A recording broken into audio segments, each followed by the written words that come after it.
મિત્રો દેશી લેપ માધવભરમાં આપનું સ્વાગત છે અને હું છું આપનો મિત્ર અથુએ ગોજીયા. મિત્રો આપણી પાછળ જીરું અને મકાઈ બેય છે. હવે જીરામાં તો આપણે કામકાજ પૂરું થઈ ગયું. હવે મજૂર ગોતવાના રહ્યા અને જડે એટલે ઉપાડવાનું, દવાનું કામકાજ પૂરું અને એની માવજતનું કામકાજ પૂરું. હવે સીધું ઉપાડવાનું છે. 2-5 દિવસ 10 દિવસ જાળવી જાય. તો અત્યારે આપણે ને મકાઈમાં પાણી વાળીએ. તો મકાઈમાં આપણે થોડોક જાંબુડિયાનો નાન તેન પ્રશ્ન આવ્યો હતો.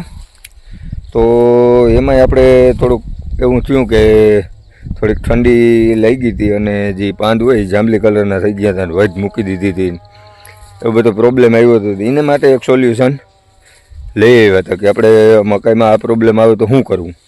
કારણ કે અમુક સમયે ઠંડીમાં જ મકાઈ વધારે વાવેતર થતું હોય, તો એના માટે કંઈક રસ્તો તો કાઢવો પડે કે નહીં.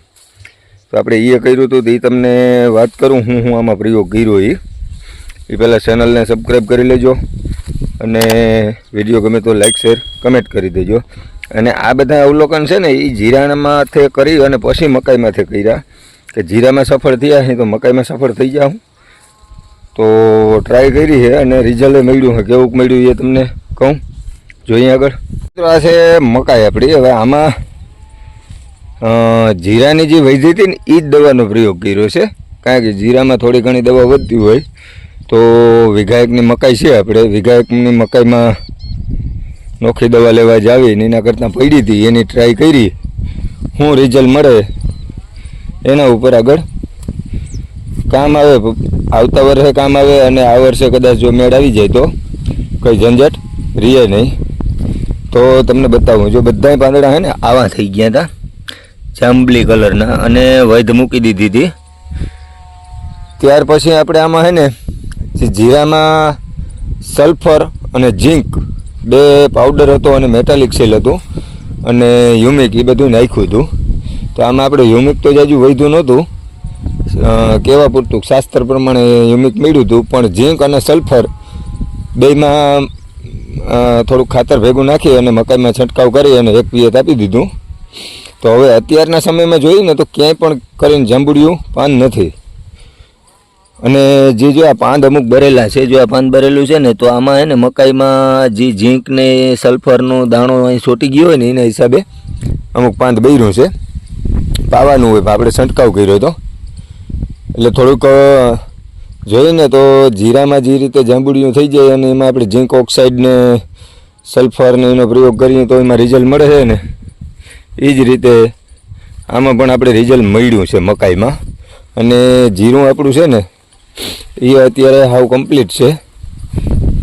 ઉપાડવાનું કદાચ હવે થોડું ઘણું આપણે ઉપાડીએ ને તો ઉપડી શકે એમ છે, પણ હજી 2-5 દિવસ રાહ જોઈ લઈ ત્યાર પછી ઉપાડવાનું પ્લાન મારશું. કારણ કે અત્યારે થોડીક મજૂરની હવે શોર્ટેજ છે.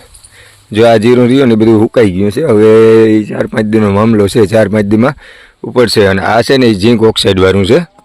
તો એમાં થોડુંક જીરું બેસી ગયું હતું અને જાંબુડિયું થઈ ગયું હતું ને પાછું એમાં ઝીંક ઓક્સાઇડ ના અંતે એવું બધું કર્યા. 2 રાઉન્ડ વધારે લીધા એટલે એ ઊભું થયું એટલે એ પાછતરું થઈ ગયું. એટલે એ હજી 2 દિવસ ઊભીએ વધારે અને આ બધું પાકી ગયું છે. હવે ધીરે ધીરે મજૂર જડે એ પ્રમાણે આગળ વ્યવસ્થા કર્યું. અને મિત્રો દરેક મિત્રોને મકાઈનો પ્રોબ્લેમ આવે, ઠંડીના સમયમાં વાવેતર મકાઈનું થયું હોય તો વધ મૂકી દઈએ અને જાંબુડિયું થઈ જાય ને એવું બધું થઈ જાય, પીએ તો વધારે થઈ જાય. તો એના માટે આપણે સ્પેશિયલ ઝીંક અને સલ્ફરનો ઉપયોગ કર્યો ને સારામાં સારું રિઝલ્ટ મળ્યું છે. અત્યારે જો આ મકાઈમાં હવે ક્યાંય જાંબલી કલરનું પાન નથી દેખાતું. તો એક ટ્રાય કર્યા જેવી છે. અને વર્ધકમાં આપણે જિબ્રાલિક એસિડ આપ્યું છે, પણ અહીંયા પાછળના ભાગમાં ખાતર વધારે છે એટલે થોડુંક મકાઈ વલ વધારે કરી ગઈ અને આ સાઈડ થોડીક વલ ઓછું કર્યું. ખાતર ઓછું મળ્યું અને પ્લસ કે એ જમીન છે ને ટોરવાળી હતી અને આ જમીન બધી ફળદ્રુપ હતી એટલા માટે. તો મિત્રો વિડીયો કેવો લાગ્યો એ કમેન્ટ બોક્સમાં જરૂર જણાવજો. મળીએ જીરું ઉપાડવાના નેક્સ્ટ વિડીયોમાં.